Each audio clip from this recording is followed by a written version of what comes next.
Welcome to Out is Through, a podcast about living a meaningful life in difficult times. I'm Larry Lariosa, and I'm a life coach and licensed marriage and family therapist. In these uncertain times, maintaining a sense of well-being and purpose feels more challenging, yet more important than ever. In this podcast, I'll feature guests who have used their life experience, passion, and creativity to find personal meaning and deeper connection. As the saying goes, the only way out is through. And I hope these conversations help inspire you to live life to its fullest. So thanks for tuning in and enjoy the episode. Hi, and welcome to another episode of Out is Through, a podcast about living a meaningful life in difficult times. My name is Larry Lariosa, your host, and today's conversation is with author TG Ramsey. His book, Utterly Yours, a gay romance novel set in the San Francisco Bay Area, was my summer read this year while I was on vacation in Spain. TG, or Tim as I know him, is a former colleague, supervisor, and mentor of mine, and I'm thrilled to interview him about his new journey becoming a novelist. TG Ramsey is a clinical psychologist by day and a writer by night. His big gay agenda is to write male-male novels that celebrate romance, friendship, and sexuality, and to normalize queer people being happy and accepted everywhere. He lives in the San Francisco Bay Area with his two furry freeloaders, Biscuit and Beignet. TG plans to resume world travels and local adventures in between writing novels, because what is life without stories to tell? I'd like to welcome to the podcast TG Ramsey. Hey, Larry. Thanks so much for having me. I'm really excited to have a chat. Yeah. Thank you for being on Out is Through. I've been wanting to get you on the podcast for a while, and I'm just so glad we made space and time. Full disclosure, Tim and I used to work together at a nonprofit agency that is no longer around, and it's just so good to stay connected. This is one of the good things about Facebook is we get to see what people that we don't see every day anymore are up to. And I got to learn that Tim is a writer, and I am looking forward to having a conversation about his book, Utterly Yours. Well, I'm excited that you were interested enough to not only ask, but to read it. So I can't wait to hear your thoughts about it when we get there. I have a lot of thoughts. It was my summer read for 2025, and the majority of the book I read while I was in Spain, so I Nice. have that memory Excellent. attached to it as well. That's great. But first, before we get into the conversation, let's just check in. How are you doing? How are you coping with everything?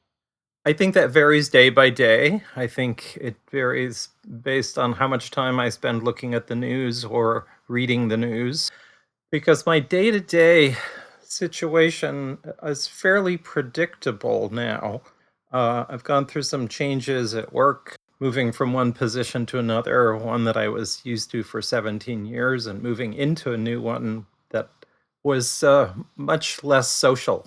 And I'm finding that that part was really important to me. So moving from residential level care, where I spoke to 20 people a day at least, to outpatient, where sometimes I have a day of silence. And I'm not so big on silence. That's not why I became a psychologist. Mm, But some of the strange things that I've noticed is that when really challenging things happen at the same time, I mean, this past year has been some of the biggest challenges that I've faced, both in my professional and personal career. And a couple of the largest happened at the same time, and they seem to have an interesting synergistic effect. They weren't additive. Each one reduced the intensity of the other because I just couldn't worry about both at that usual level of intensity. So I don't know, it was kind of strange to feel like professional life changed dramatically and my personal life changed dramatically. And because they both happened actually in the same week, um, it seemed like, huh, well, um, I can't really give each of these the full attention that I would if it was the only bad thing happening. It seemed as though it was sort of fortuitous that um, some changes in my work situation allowed me to take 8 months off and care for a quite ill family member who had a stroke. At the time that I took leave, I had over 900 hours of sick leave accumulated. And so I could be at home and help out someone who clearly needed it and worry just about that. And when things got stable in that area, then I returned to work in a different position and had enough time to reflect on the relative importance of my work compared to how does it fit in with my whole life. So I don't know. Today, I'm doing well. And I can't guarantee tomorrow or next week, but I have much to be grateful for. I have a home that I feel comfortable in and that I can have friends over, and I have a job that's important to me, and I have my health, and I have a book, and I'm working on a second. So I can't complain. I've tried it, and it doesn't help. So I'm just going forward and also recognizing that things go by quickly and life changes in a moment. So I'm looking at possibilities like moving abroad. I'm sure many people are considering it, or maybe creating some communal living, having people of different generations all combine resources and shared space and um, have meals together, but have separate areas in a large home and building a community from your home as the base, essentially. Caring for each other, looking out for each other, having different skill sets. Love to have people that are young enough to help me if I fall and break a hip in my old age. So I don't know. It just seems like a model that worked for a long time. There's a model in Boulder, Colorado, where I did grad school that a group of therapists started, but it grew to over 100 families. And they bought a large property and they had the homes commissioned, and they have a large kind of rec center and area where they do communal meals and community meetings. And the appeal of that grows on me. Yeah. Well, there was a lot in what you said, and the first thing I just was reflecting on is just everybody has a unique pandemic story. We went through this together, but yours sounds really unique in that it sort of coincided with a family member's stroke. And not only did your career change, but your life and your life circumstances changed. And suddenly being a caregiver through it is a lot. And I like what you also just said about thinking about how we move forward as we age. That's something Terry and I talk about a lot because we're watching our families, their health decline, and thinking about our own as two queer people who don't have kids, and how our chosen family plays such an important role. Right. And then, just in light of everything happening here, I just think about having an intact democracy that takes care of its people through the lifespan, and how that is more and more becoming something that we're like, that's our number one at this point, is an intact democracy. Yeah, we can no longer count on that. And it used to be a given. Yeah. Yeah. Well, glad to hear today you are doing well and Yeah. you have a lot to celebrate with this book that I am so eager to talk about. Let's start with your story though. Where did you grow up and how did your early story bring you to where you are now as obviously a psychologist, but also as a writer?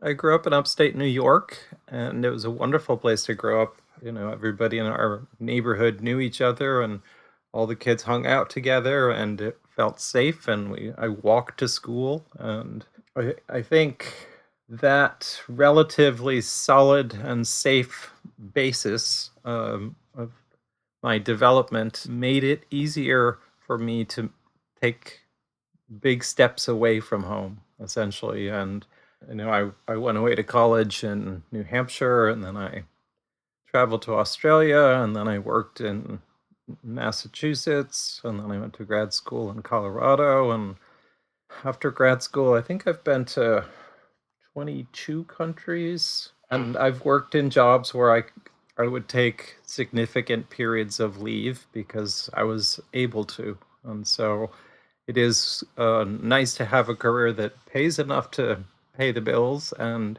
provides enough leave where I could take a month off. I don't like leaving active clients for that long, but sometimes I would take trips between positions. I think the combination of safety and maybe a drive to see more led me to explore and go to Africa 4 times and Asia and several places in Europe and South America, and to really appreciate what I had by having a comparison to going to places where people didn't have all of the same comforts or luxuries or freedoms.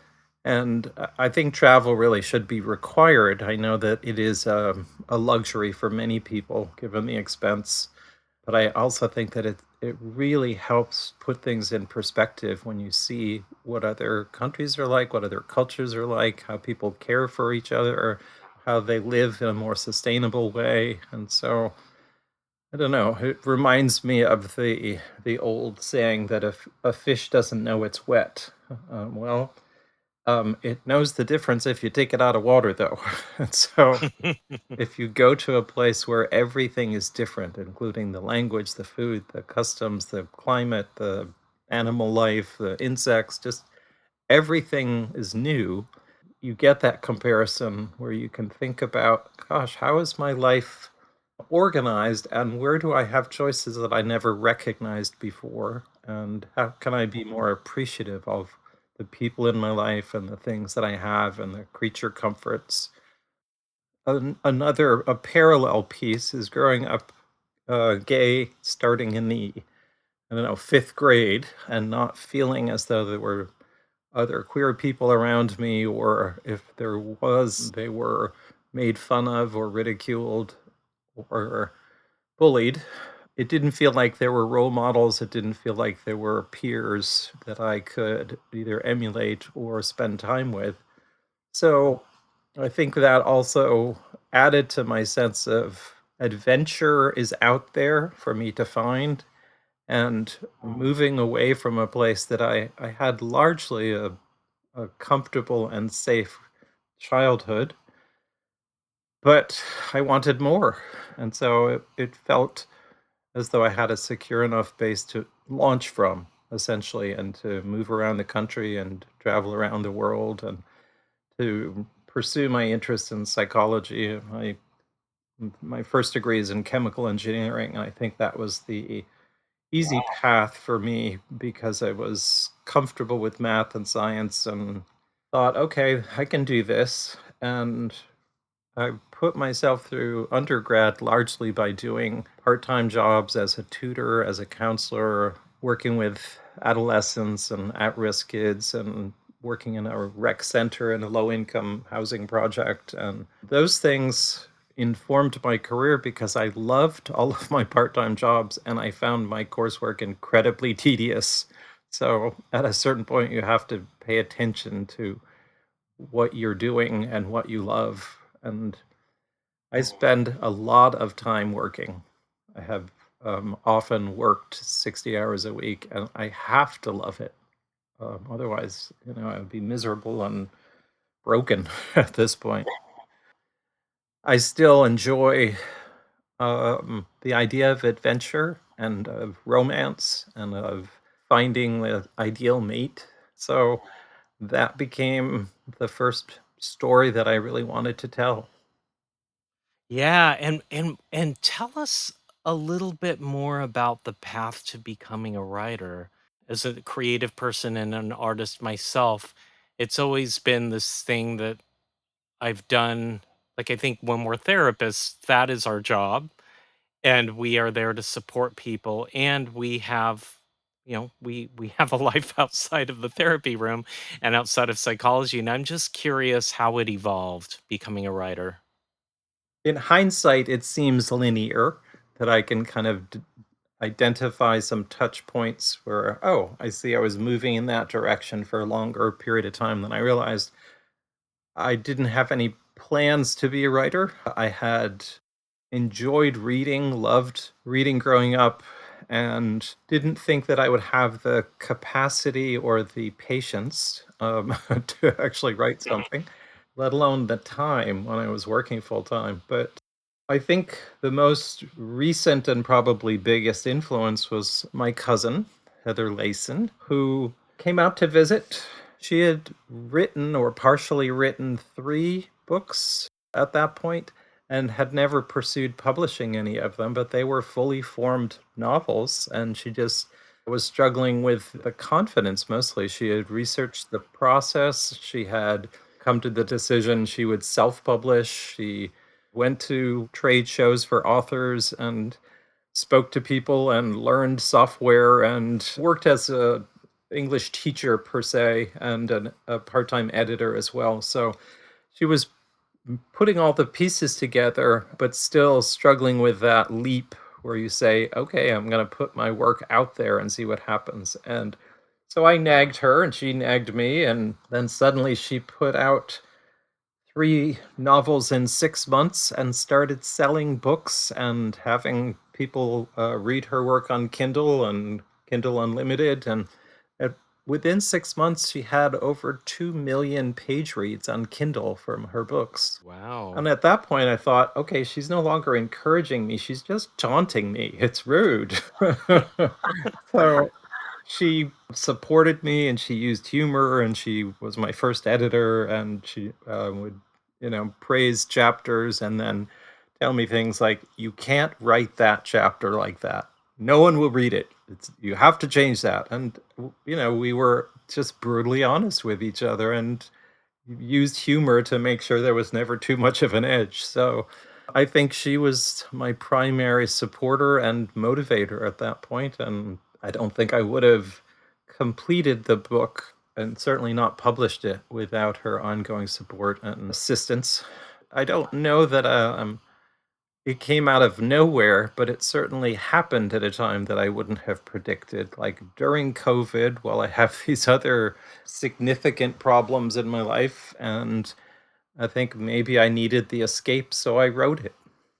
Yeah, I mean, I think that that period of reflection made us all think about what is it that we, if the world is over tomorrow, what is it that we are really wanting to do with our lives, or what is in there that we want to share. And I mean, it sounds like you've always been a writer, but to be published and to have your book like out there in the world is a whole nother deal. So I just want to congratulate you on that. And as a fellow artist, I think my artist relationship is the most difficult relationship I've ever been in, because Really.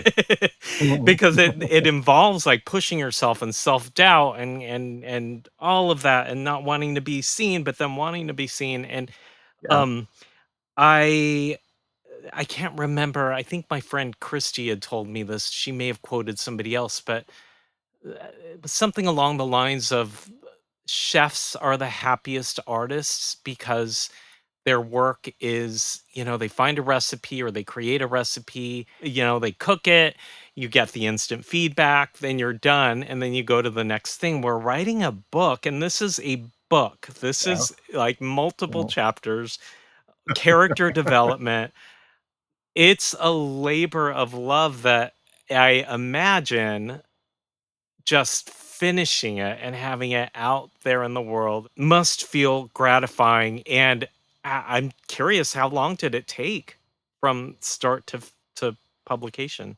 less time than I would have expected. Start to finish, from idea to publication, was less than 2 years. Wow. I think most of it was written in about 8 months, and then it was the review process and the editing process, and I take some pride in having created the cover with my wonderful massage therapist who was an inspiration for one of the characters, but also in his previous work history was a model. And so he volunteered and said he would only do it if I didn't pay him. I'm like, okay, I'm not going to argue that one.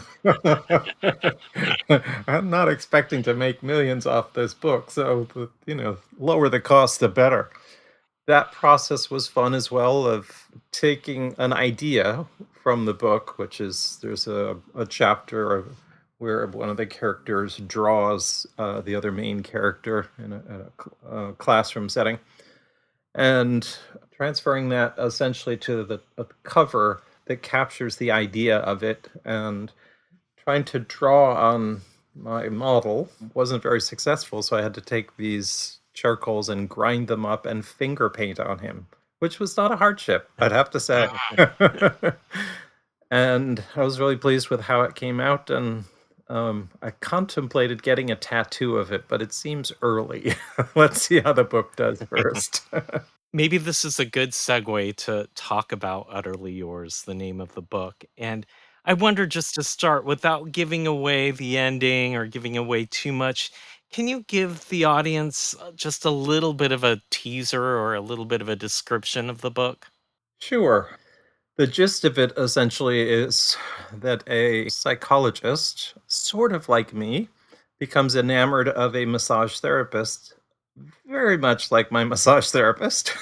And they are reticent to engage in any kind of personal or sexual relationship because they have a professional relationship.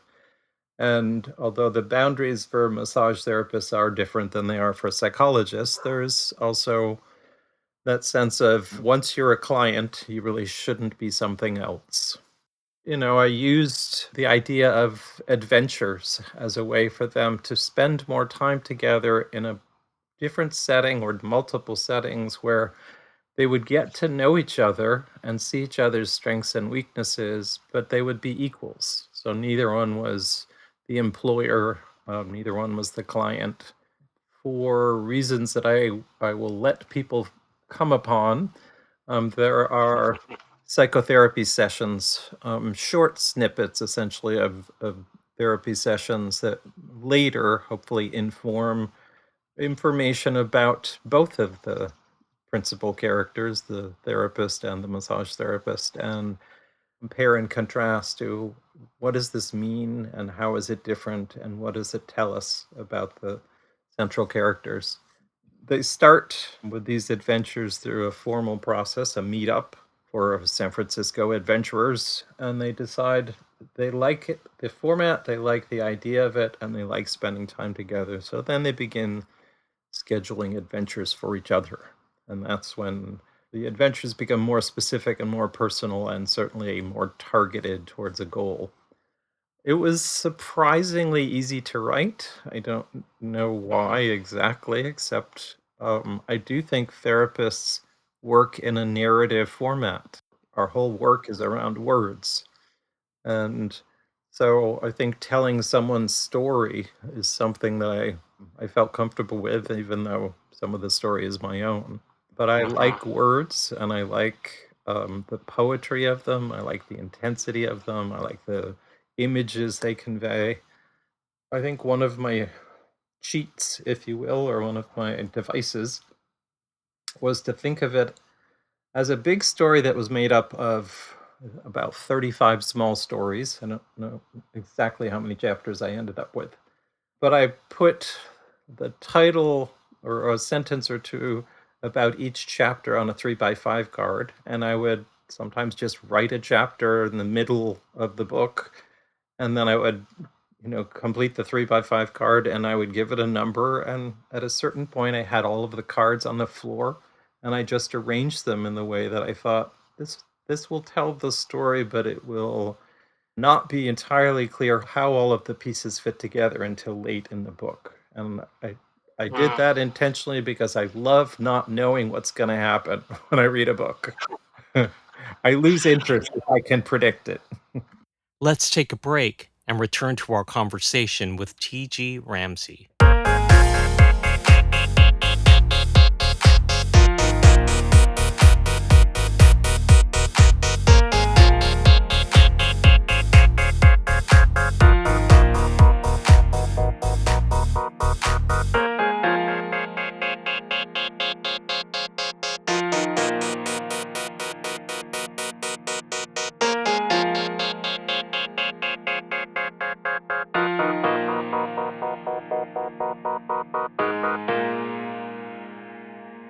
When I join Nico outside, he's got the table set up, a sheet covering the top, and music playing. I've stripped down to my black boxer briefs and I head over to the table. I wait for the instructions, knowing that Nico will guide me through. He pats the table and says, "Face up to start." I lay down and enjoy the warmth of the sun on my body. I haven't lain on a beach in some time, and this isn't a bad substitute. I'm surprised when Nico climbs up on the table and stands over me. This is much more interesting than I imagined. Without a word, Nico bends down and grabs one of my ankles. He puts one of his forearms under my knee and bends my leg at a 90-degree angle. He shakes my leg to loosen the muscles and pushes my knee up towards my head. I will go slowly, but let me know if I push too far. It will feel tight, but it shouldn't hurt, Nico instructs. I respond. I'm getting used to being nearly nonverbal when on Nico's table. Nico pushes my knee closer and closer to my head, and I feel the pull in my glutes and hip. His warm skin on my heel and the back of my knee is a pleasant distraction from the increasing tension. "You are quite flexible," he says with a small measure of surprise. Then he repeats the process with my other leg. "You're a little tighter on your right side." That's common with the dominant side. His forearm behind the knee and his hand on my heel are as warm and comforting as they were on my left leg. To my surprise, Nico reaches down and pulls the leg of my underwear down just a bit, as it has ridden up during the stretch. It's a small thing, and hardly the most intimate touch he's made, but it strikes me as very personal. It's the type of thing a partner would do if I was about to leave the house and my sweater was askew. Just a little adjustment, nothing extraordinary. I want someone who does that in my life again. You were listening to an excerpt of Utterly Yours by TG Ramsey. Now, let's get back to the conversation. First off, I loved the book. You did such a great job with the building up of desire and longing and mystery. And it was very compelling. The beginning, I was kind of like, okay, where is this going to go with the meetups? And then without giving too much away, the meetups get more and more intense and they become more multidimensional to each other. But then that desire and longing, was I was compelled with, and I could relate to it, and I kind of I yearned for that because I think as somebody who was very single at one point that was trying to look for love in San Francisco. I did relate to it just as a person that has gone through the dating world and the pull for instant gratification that sometimes happens. So wanting that connection so quickly, and this was different. The longing and desire really stood out, and the build up to that, and not knowing where it was going to go, and not knowing where each other was, not even knowing at one point if one was gay. And I think a lot of gay men could relate to that when we are in spaces that can be, there's somebody we're attracted to, but it's not necessarily a gay only space, and that questioning and that kind of playful flirting, but then you don't know if it's flirting. And so I related to that a lot. I will have to give credit to my wonderful massage therapist, Paul, Pol. He said he's gonna be listening to this, so hi, Paul. Mm. And part of that slow burn, which is sort of a subcategory of romance novels, came from the fact that he was just a delight to spend time with. He's extremely good as a massage therapist, and he's been a bit of a closed book, and so it just made it really easy to imagine what would it be like if I was interested in pursuing a relationship with this guy, and how would that come about, and what would the settings be where I would learn things about him and I would have to reveal things about myself. And so it was playing out in parallel, apart from, the actual adventures or the actual sex. But the idea and the longing and the desire for intimacy. I was just describing sort of my experience at the time. That made it really, I think, believable because I wasn't reaching very far to talk about that.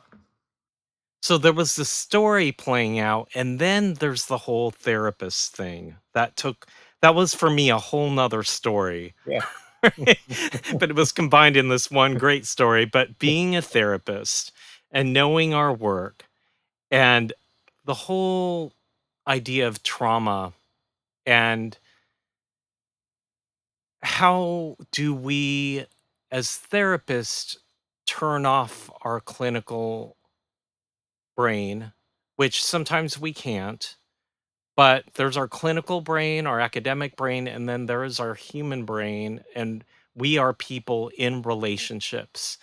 And I think sometimes for me, it feels like a blessing and a curse being a Oh, therapist yeah. because and I got that a little bit from you in the book that it's this tension that I always feel because you don't want to psychopathologize everything. And I really identified with Travis and his, I don't know what the right word is, maybe his blockage or his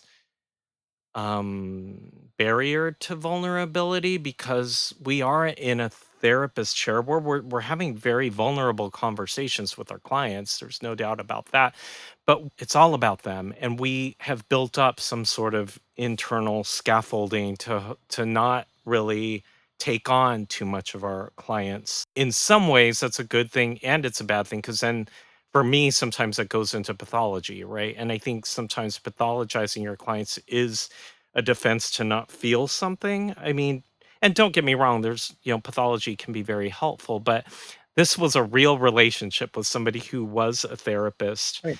with somebody who, can I say it, that had some trauma and the temptation to pathologize this person, and because of that maybe there is a wall and maybe there's just a blind spot around being able to look at what their stuff is in the relationship. And I mean, sadly I think I know that well, as I think a lot of therapists know that because we are human. So I'll stop and I'll let you comment on that. I appreciate your insight and delving into the kind of therapist role because most of the people who've read it so far are not therapists. Some of the criticisms I've gotten have been, you don't really need to put the therapy stuff in there. I'm like, well, I don't, but then it won't be my book. So, I love that you put that in. well, it felt richer to me. Like I have to have an explanation for why there is some tension between the two main characters. And one of the things I've not enjoyed in reading some romance novels is when it seems so easily resolved. Like there's a brief misunderstanding and they don't talk about it and they look like they're going to break up and then they have one conversation and they live happily ever after. I'm like, that annoys me. That's not how relationships work in the real world. Yeah. And I wanted mine to have a little more depth and a little more history. Like you're bringing your whole self to a relationship if you want it to work. And if you're not able to do that, then you're going to run into some challenges. So, Travis, the psychologist in the book, had to figure out where he wasn't doing that. And through his relationship and through feedback from the other main character, Nico, he's kind of confronted with that. I think that made it more believable and hopefully more compelling. I don't know that many people would have missed it, but I think when a therapist reads it, they see more of themselves, they feel more connected to the characters, and hopefully has the ring of truth by the time you get to the end of, wow, I did not see how those pieces were coming together, but now I do. Yeah, well, let's talk about Travis a little bit because I'm assuming that's the character that you identify with the most. Yes, that's why it was written in first person from that Uh-huh. character's perspective. Yeah. And so I'm just curious and feel free to share what you're comfortable sharing, but how are you like Travis and how are you not like Travis? I think I am like Travis in that I place a significant degree of importance on the work that I do, and I do tend to analyze things as they are presented to me. I think I do, I don't know, a thumbnail sketch on new people when I meet them. I'm not trying to put people into categories of, okay, what's their pathology?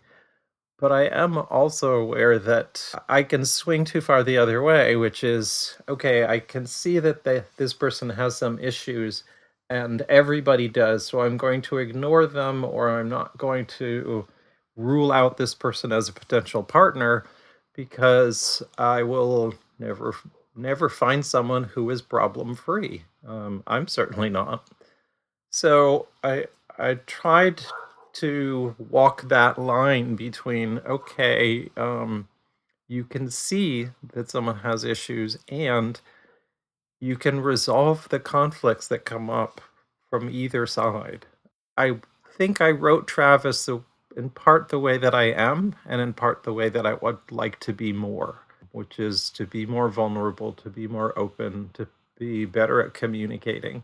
I think that's one of the ways that I'm a little different than the character, because he was pretty willing to put stuff into words and problem solve and not sit on conflicts and do some self examination when issues came up and just be transparent with that. And I think in part that is, if I can imagine it, if I can write it, then I believe I can be it.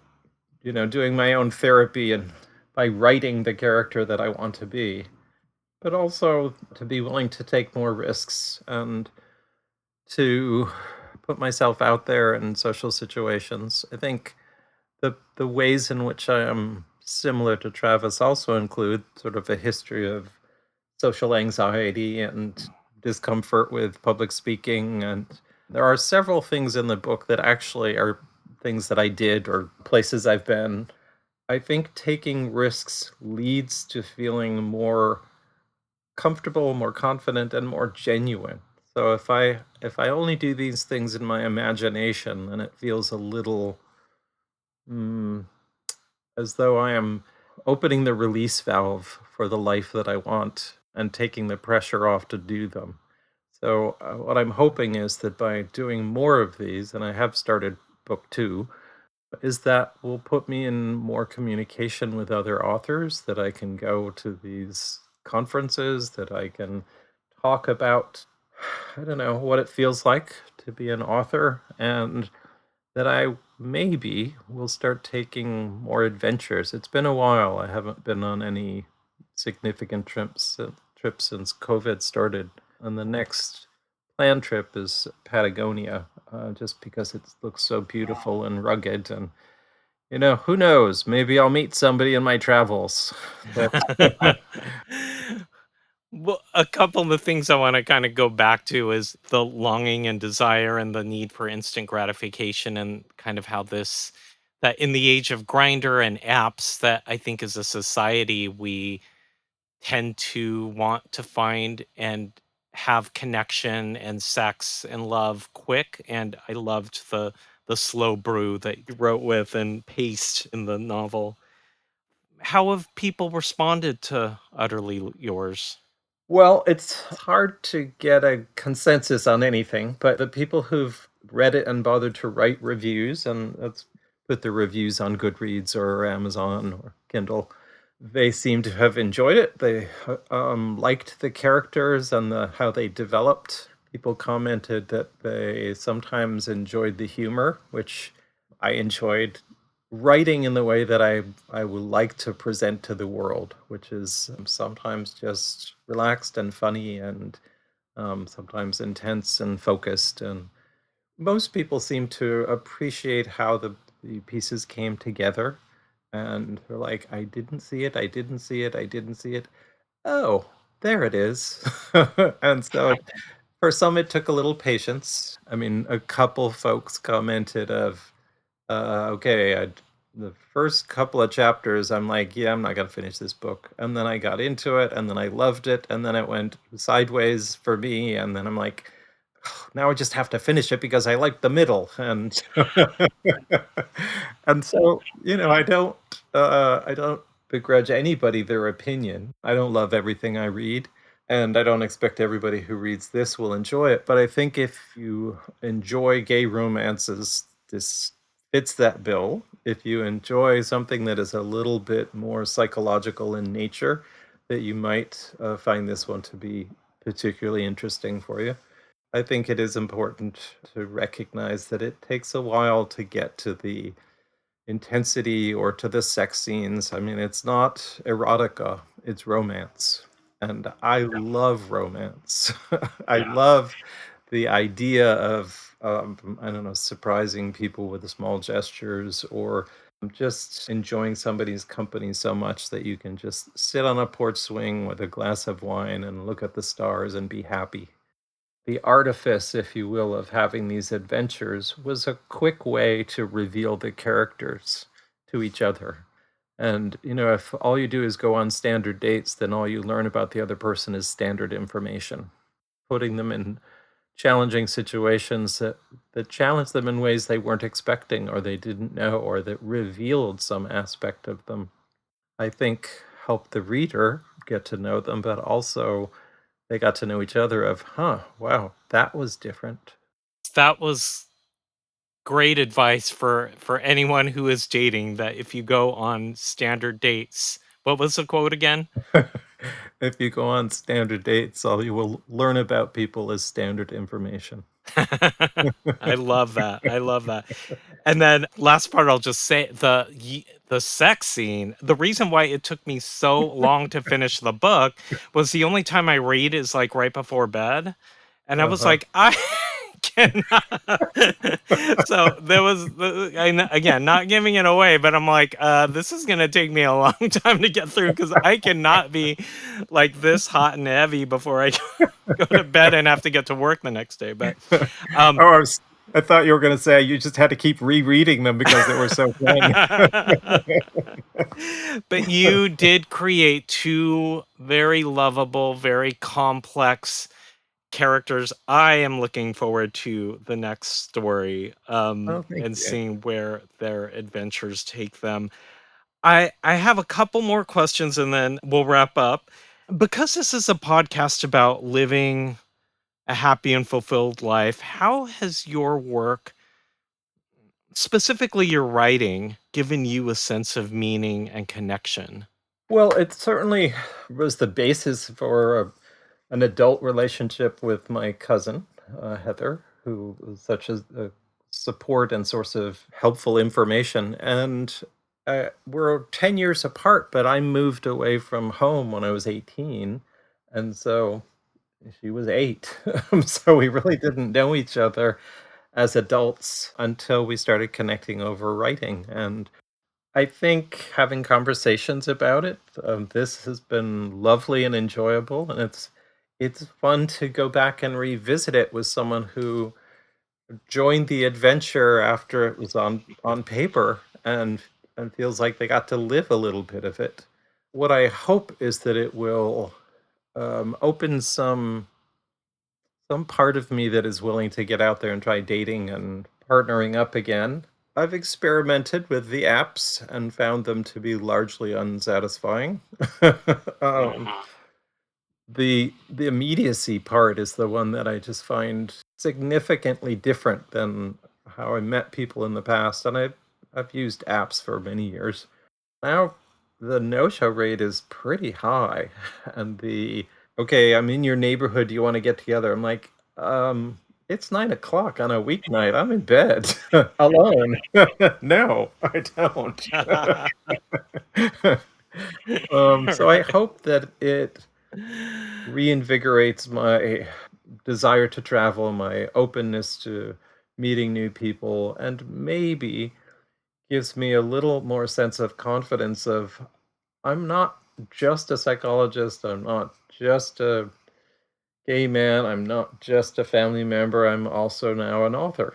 And that just feels like, okay, that's a whole other area of my life I can have conversations about. Mhm. And I'm on one dating site still, and I got so tired of the failure rate that I just started posting pictures of my book cover. As long as people are going there, do some free advertising. I love it. I love it. Um, and I love what you said about how you're not just a therapist, you're not just a gay man, you're not just this and that you're an artist and you're a writer. And that is a whole unique identity that's separate and it's interwoven at the same time, that in a way we can't separate it, because that is being a therapist, that is being a gay man, that is being a person in their entirety. And as a fellow artist, my heart is just very full knowing that you finished this and that you created something that other people are going to resonate with, hopefully in the way I resonated with. So thank you for putting that to paper. Thank you. Yeah. Do you have any advice for anybody who might be dreaming of completing a passion project like a novel, but maybe stuck in their own process? Just put it down on paper. Just start and keep going. And you may have to edit it a bunch, but don't edit it while you're writing it. And don't edit it in your head before you even type a sentence, because you can get caught in that infinite loop and you end up with no product and a lot of frustration. So that's one piece. Breaking it into small steps helps, and that's why books are chapters and not one continuous story. And if you are going to try to write something of any significant length, then setting aside time and sticking to that time. When I was working on my dissertation and when I wrote this book, I would set aside a certain amount of time, not a certain number of pages or words. Like, okay, I'm going to write for 2 hours this evening, and I'll come up with 2 hours worth of something, and maybe I will edit it all later or delete it. But to set a word target or a page number just felt like additional pressure. And then at the close of every writing session, leave yourself with a starting sentence for your next section or chapter or paragraph, so that you're starting with something that you know or you've ruminated on for 24 hours, where you're going to go. Starting with a blank page each time just feels like a Herculean task. And so another one is get support, find other people who are writing. I did join a writers group. I got a lot of really useful feedback from them. So they had all published short stories, so mine was a little bit different in terms of format, and some of the feedback was a little specific, like, okay, I don't know why they like each other yet. I'm like, it's chapter one, and they're both attractive. That's enough in the gay world as a starter. Yeah, yeah. I like what you said as well about just being with other, in this case, writers, because I think that art can be a lonely process. Yeah. And there is something about bouncing ideas off and people that can kind of both critically and creatively give feedback that I always find helpful and makes my work better. It's always risky because you don't know what you're going to get, and we're protective of our babies being our creative Yep. projects, but I think that is so essential in feeling like you're not alone and that you're keeping yourself accountable. I think that's always a challenge for artists as well. So we need people. We need people to push us forward, both creatively and business wise, and to get the damn thing done. Yeah. So, um, where can listeners find out more about you and Utterly Yours? Where can they get copies? Well, it's on Amazon, it's on Kindle, it's on Kindle Unlimited. My contact information is on the inside. Essentially, I have a website, I have my social media connections. I'm on Facebook, I'm on Threads, I'm on Instagram, Blue Sky, which I haven't really spent a lot of time on. You can send me all those links and I will put them in the episode description box for people. And just so I should have started with this, but your pen name is TG Ramsey. I introduced you as Tim, but for those who are going to look you up, they will see TG Ramsey. Correct. Yep. Yeah, great. Yep, and that's what my mom used to call me, so, it's sort of an homage to her. She's passed on, but, I think she would be okay with this book. I was out to her, so that wasn't the issue, but she was known for getting the most inappropriate and, racy birthday cards of anybody I've ever met. They usually came from family members and friends, and, she enjoyed it and had a ribald sense of humor herself, so I think she would have enjoyed the idea of this and maybe even enjoyed reading it. I have one last question for you. And this is, I'm a music person, so this is speaking to my love language, I guess. 3 albums. So if you were stranded on a deserted island and you had 3 albums to listen to for the rest of your life, what 3 albums would you bring with you? Well, let's see. That is a challenging question, and I actually thought about it before, and one of them would have to be "Both Sides Now" by Joni Mitchell, her more recent version. Not only are the songs beautiful, but you hear how much life she has lived and how she sings as a mature singer, and I really enjoy like the version of Both Sides Now where you can hear she has seen both sides now. It's not that she wrote a catchy lyric; it's that she's had life experience. So, and I like every song on that album, and I can just listen to it over and over. I love that album, and I know I know what you mean. To hear her do that song, because we know the original with the high. But then to hear the life lived and to hear that now, and I Exactly. think she has like a more recent version when Uh-huh. she did the after the stroke and she Yeah. did that concert with Brandy Carlisle. Yep. I've seen That'd a be couple of live versions of her doing that one with Brandy Carlisle and one just solo, but with an orchestra. It's beautiful. yeah, yeah. Well, great choice. Any Joni Mitchell fan is I'm in support. I would probably also pick, Tom Waits' "Closing Time." Mm, classic. He's a little less growly in that one, and, but still full of personality, and I love how he plays the piano and accompanies himself, and just he seems like someone that would be fun to know. So I would invite both of these people to a dinner party for sure. Let's see. I think maybe somebody more recent. I mean, Brandy Carlisle. I love her singing, and I love her attitude, and I love her advocacy of Joni Mitchell. But I don't know her album, so I can't pick one. But I was thinking, let's see, Andra Day probably. Mm, Um, love her. yeah, and I'm trying to find the name of the album that has. Is it the one with Rise Up? Yeah. The album is Cheers to the Fall, such a Okay. great album, There we and go. all 3 of those choices I have, and all 3 of them are just it's poetry. It It's is. essentially Yeah, poetry to music. yeah, and there's each one has a quality to their voice that is so unique and has such a poignancy to it that you feel as though they're singing to you. They're not singing to a microphone, or they're not in a studio, that they are singing to you. And if I'm going to be trapped on a deserted island by myself, I'm going to need some company. So I'll take all three. Yes, you can take the albums and you can bring the stories of Nico and Travis with you, and you'll have a full life in the middle of nowhere, That's but right. in All I need is peace. a big binder and a stack of pens, and I can keep writing my stories.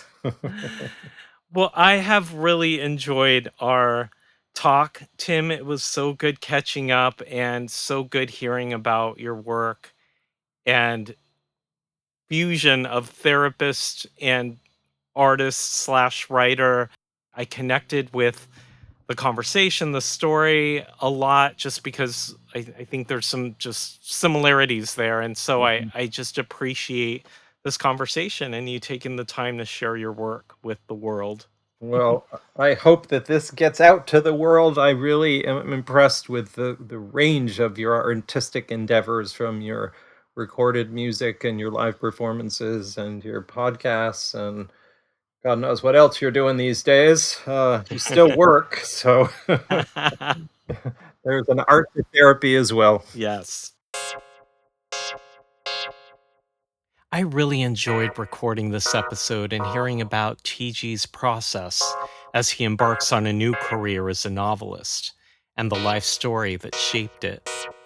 It inspires me to hear how he used his writing to find meaning, purpose, and in some ways work out those parts of himself that only the gift of creativity can do.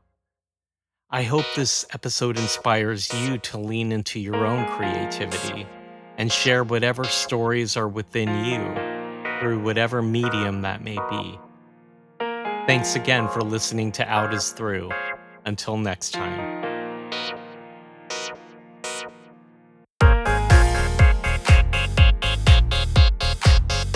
The views expressed by the speakers are their own, and their appearance on the podcast does not imply an endorsement of them or any entity they represent. Out is Through is a podcast for entertainment and educational purposes only.